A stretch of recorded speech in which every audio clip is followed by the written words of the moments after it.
Are you out there, AT&T? Of course you are.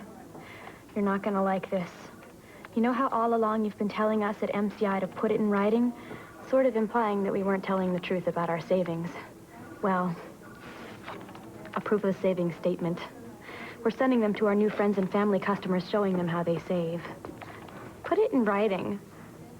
I hate to say it, AT&T, but you asked for it. I'd have to say Larry is my best friend. The guy is a maniac for sports. He loves to play football. That's his sport, and he's the boss. And he'll never, ever leave a game early. Is this the Arctic Bowl? He's rolling out the tarp with him. Larry! But all my life, Larry's always done me big favors. Mike, Diane, Mike. Hi. Very big favors. Yes. Cheers, buddy. When you're with a friend as good as Larry, shouldn't you have a Heineken? Back in New York, we've had 5 picks, and the St. Louis Rams have 2 minutes and 18 seconds to make their first pick. This is a possible trade spot with Kevin Carter and Mike Mamula available. Let's go quickly to Mark Malone in Philadelphia. Are the Eagles one of those that are trying to work a trade, Mark? No doubt about it, Chris. Ray Rhodes told us he'd be working the phones to try to get up all day long. The guys he likes, you mentioned Mamula, Carter, Ellis Johnson, those are players that he'd like to come away with his first round having. Now, Mike Mamula, if he could get him, would probably play outside. That would free up Bill Romanowski to come inside and play inside linebacker. Ray Rhodes is familiar, thinks he can do it there, and it might be a very interesting move if they can pull it off. Chris? All right, Mark, thank you. So there are now about a minute and a half left, and the card is on its way up to the podium. We have to look at the color to see if it's a trade card, but see if the Rams keep it. With the 6th choice in the first round, the St. Louis Rams select the defensive end from the University of Florida, Kevin Carter. Tampa Bay is now on the clock. There's a pretty wide smile for a pretty big young man. Kevin Carter, defensive end from Florida, goes to the Rams, who now enter St. Louis with a Thunder up front. Sean Gilbert, a fine player, a very high draft pick a couple years ago. Robert Young, Jimmy Jones signed a year ago, the handyman from the Dallas Cowboys. This is a team in a division with the San Francisco 49ers who throw the ball.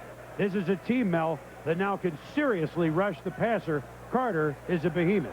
He is the 3rd best player on my board, Chris, behind Ki-Jana Carter and Tony Baselli, and you get him at the 6th spot, and you're talking about a possible fearsome foursome being developed with the Rams. Watch Carter here, number 57, runs a 4.67 at 273 pounds, cat-like quickness, can get to the sidelines, chase down that running back. But it's a pass rusher that got him up to this point. Here he is at the Hula Bowl, moving in for the sack against Rob Johnson. He did that all game in the Hula Bowl. Here against Tennessee, you see the ability to play through the block and then chase down. Once he separates, he'll turn on that 4.67 speed and get the quarterback. Again, in the Hula Bowl, unblocked. That's an easy one. That's a gimme against Johnson, but it still showcases what makes the pass rushers in the NFL either average or great, is that ability to not only separate, but close, and that's why Kevin Carter is viewed as a possibility for that 13 to 17 sack area, Chris, in the National Football League. Well, that number 1 looks pretty small when he holds it up right there, doesn't it? Warren Sapp now becomes one of the men of the hour. Now let's say this thus far. The way the draft has gone down, Warren Sapp, no matter what happened yesterday or no matter what did not happen, would not have gone anywhere yet. Right. I mean, it's possible the Rams could have picked him, but there is nothing that has made him drop at this point.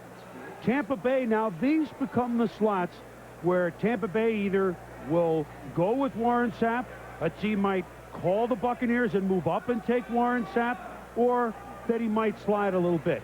But thus far, Mel, nothing has happened the way McNair has gone to Houston and Collins to Carolina, etc., that has changed his position. Am I right? No, not at all. And, of course, with Tampa Bay, you're talking about a team that would consider Warren Sapp. But the problem is when you have those allegations, and if a team has players that are close enough, like an Ellis Johnson from Florida, a Mike Mamula from Boston College, 2 high-character individuals, very consistent football players.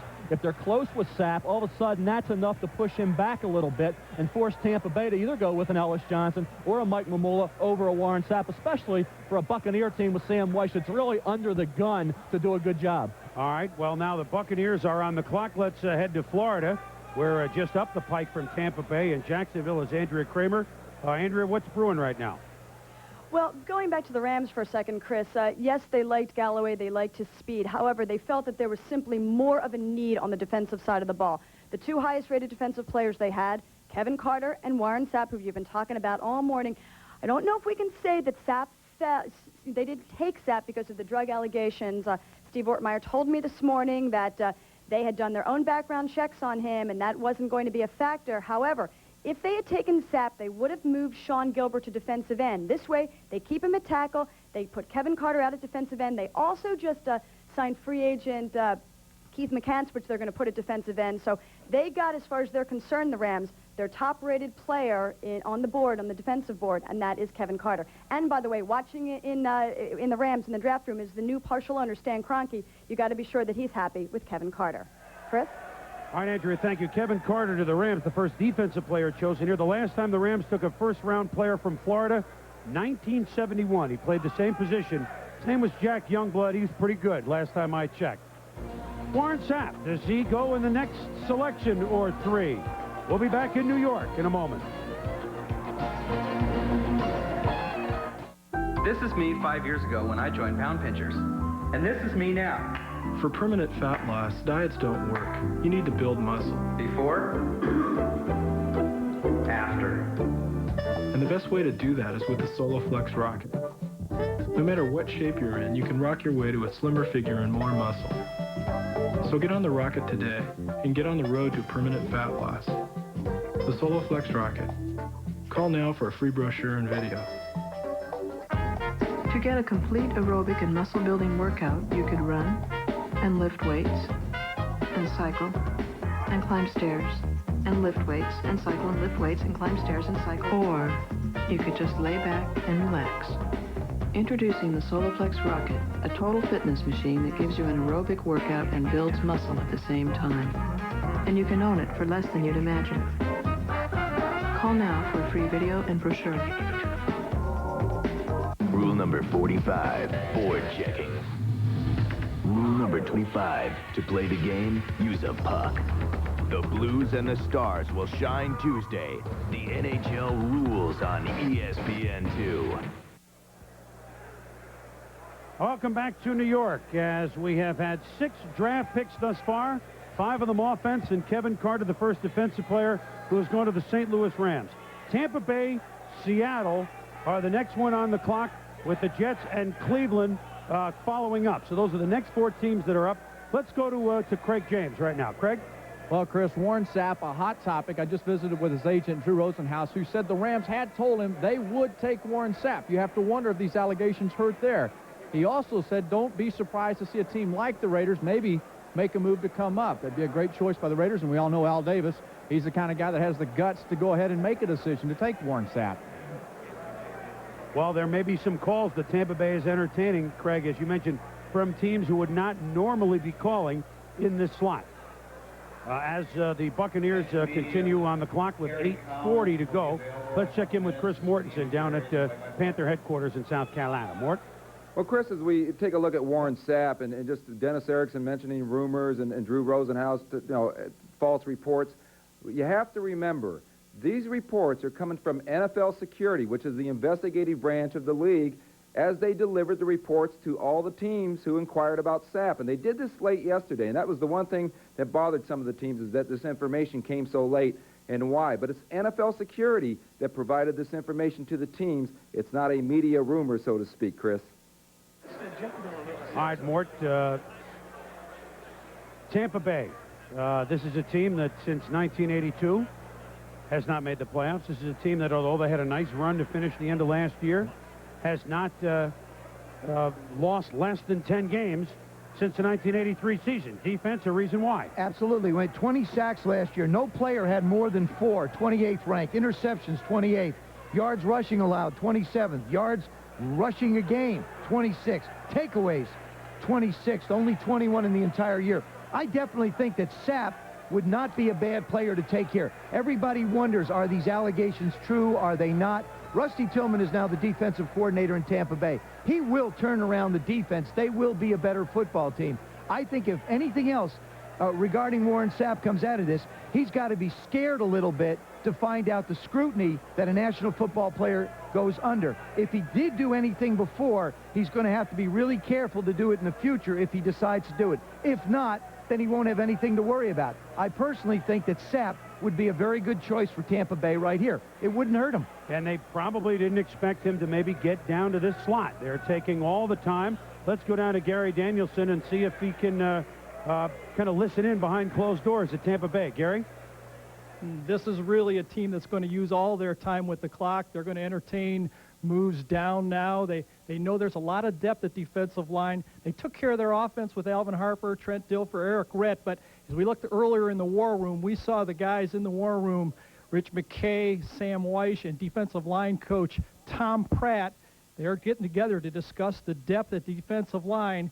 I think Warren Sapp would be a great pick for them also, but it would not surprise me if they moved down with this pick. Rich McKay told me yesterday, though, that he's not going to trade down and get nothing. He would want at least a high number 2 to move down in this position. Chris? All right, Gary, one thing we should all remember when we're deciding and where Warren Sapp goes, etc., decisions that you make as a young man or a young woman at 21 or 22 years of age aren't necessarily the ones you make at 25 or at 28 or at 31. That's something that football teams have to think about right now. The Lombardi Award winner, Warren Sapp, we know what kind of football player he is. Does he go right here?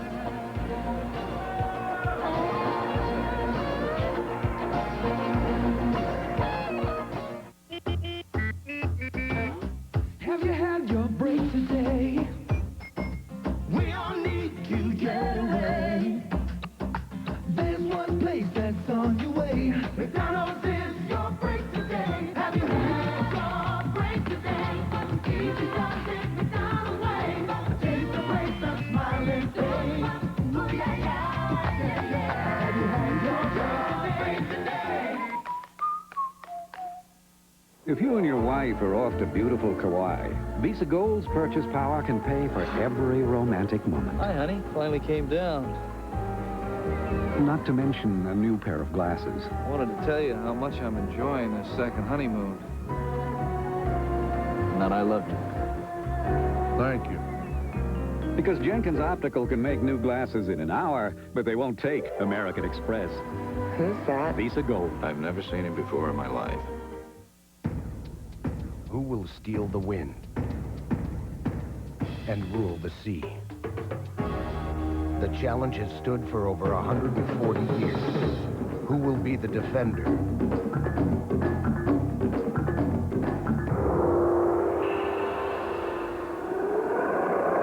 Who will rise to the challenge? The America's Cup Defender Finals on ESPN. All right, back in New York, under 4 minutes to go for the first-round selection, the 7th overall of the Tampa Bay Buccaneers. 5 offense, 1 defense. The Buccaneers have reached a tentative agreement on a trade that would send their veteran quarterback, Craig Erickson, to the Indianapolis Colts. The terms of the deal not yet come out because it's contingent on Erickson coming to a contract agreement with the Colts, which, to our knowledge, at this point is being worked on, but has not yet happened. Dilfer would be the second year, Mel and Joe, second-year quarterback for Tampa Bay, only played a little bit behind Erickson last year. Is it time for him, or are the Bucs making a move too soon if they do this? I think it's a great move if this trade is consummated, Chris. You forget the stats on Dilfer. He was a young kid, should have been back at Fresno State, had that extra year. He came out early, needed to be developed, but he's got great talent. Sam Weish really thinks highly of Trent Dilfer. The key to this trade is that Craig Erickson becomes a free agent, unrestricted free agent, if he would sign that 1-year deal and remain at